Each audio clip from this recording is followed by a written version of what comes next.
दर्शक महानुभावहरू finally miss भेनमले आफ्नो face reveal गरेकी छिन् है।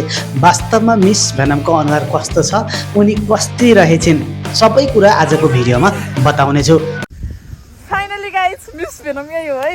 ल जे पनि परोस् मैले हाल्दे भिडियो। ल हाल्देऊ। ल यही हो है मिस भेनम। मै हो म होइन के प्रुफ छ म हो भने डल्ली पुड्की यही हो मिस भेनम। हेल्मेट याद गरे के हेल्मेट नि छैन, बाइक नि छैन, म हो भने के ग्यारेन्टी। भोइस चिन्नुहुन्छ नि। तपाईहरुले लामो समय प्रतीक्षा गर्नु परेको थियो मिस भेनमको अनुहार हेर्नकै लागि। मिस भेनमले पनि केही समयपछि आफ्नो फेस रिभिल गर्ने बाचा गरेकी थिइन् आम दर्शकमाझ।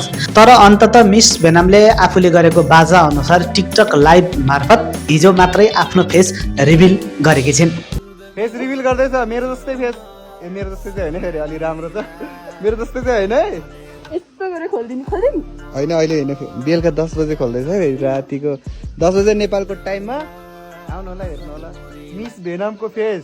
मिस भेनम पछिल्लो समयमा रातारात सेलिब्रिटी बनेकी एक चर्चित नेपाली भ्लगर हुन्। अझै रोचक कुरा त के छ भने उनी आफू मात्रै सेलिब्रिटी बनिनन्, उनले आफूले क्रस भन्दै एकजना नवीन नाम गरेका ट्राफिक प्रहरीलाई समेत सेलिब्रिटी बनाइन्। नवीन र मिस भेनमको प्रेम प्रसङ्गले सामाजिक सञ्जालमा हङ्गामै मचायो। रातारात उनीहरूको लभ स्टोरी सोसल मिडियामा भाइरल पनि भयो। तर मायाको आँकुरा राम्रोसँग पलाउन नपाउँदै फेरि उनीहरूको ब्रेकअप पनि भयो र ब्रेकअपको हल्लाले पनि बजार पिट्यो। ब्रेकअपको हल्लाले सामाजिक सञ्जाल हल्लाइरहेको बेलामा मिस भेनमले एकाएक आफ्नो फेस रिभिल गरेपछि उनले फेरि चौतर्फी चर्चा बटुलेकी छिन्। आज चाहिँ मिस भेनमको होइन फेस रिभिल हुँदैछ।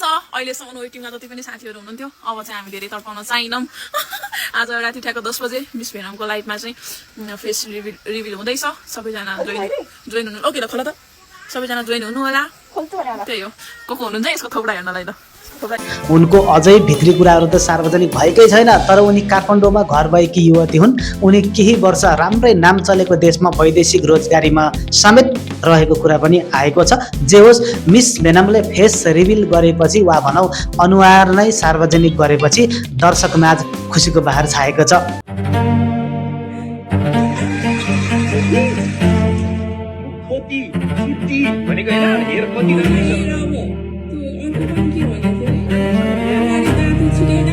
आखिर दर्शक महानुभावहरूको पनि चाहना यही थियो कि आखिर कस्ती छिन् त मिस भेनम।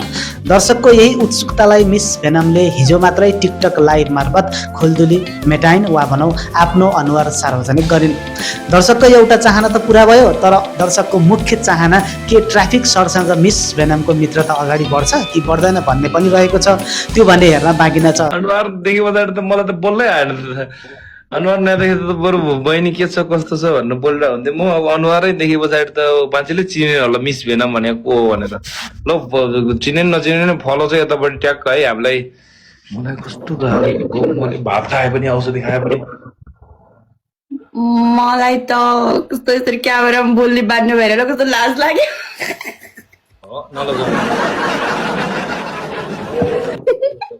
ल सबैजनाले मिस भेनम भनेको को ट्राफिकलाई क्रस बनाउने को भने के भयो अरे यही हो मिस भेनम। हेर हेर्नुहोस् मै हो जेली बेबी, हेर त यहाँ अनबक्सिङ भइसक्यो अनुहार। धेरै दर्शकले मिस भेनम र ट्राफिक सरको फेरि पुनर्मिलन हुनु पर्यो भन्दै कमेन्ट गरिरहेका पनि हामी सामाजिक सञ्जालमा देखिरहेका छौँ। दर्शकले मिस भेनमको भ्लगमा सरजीलाई पनि खोजिरहेका छन्। यो विषयमा मैले योभन्दा अगाडि पनि एउटा भिडियो बनाइसकेको छु, तपाईँले हेर्नु भएको छैन भने एकचोटि हेर्नुहोला। आउँदा दिनहरूमा मिस भेनम र ट्राफिक सरको भिडियोहरू आउनेछन् हामी आशा गरौँ। र तपाईँहरूले मिस भेनमको वास्तविक अनुहार देखिसक्नु भएको छ। तपाईँलाई चाहिँ कस्तो लाग्यो मिस भेनम? तपाईँले सोचे जस्तो रहेछन् वा कस्ती रहेछन्? कृपया मनमा लागेको सल्लाह सुझाव र प्रतिक्रिया कमेन्ट मार्फत व्यक्त गर्नुहोला। यस्तै नयाँ नौला जानकारी हेर्न सुन्न यो मेरो च्यानललाई पनि सब्सक्राइब गरिदिनु होला है। भिडियोलाई अन्तिमसम्म हेर्नु भएकोमा धन्यवाद।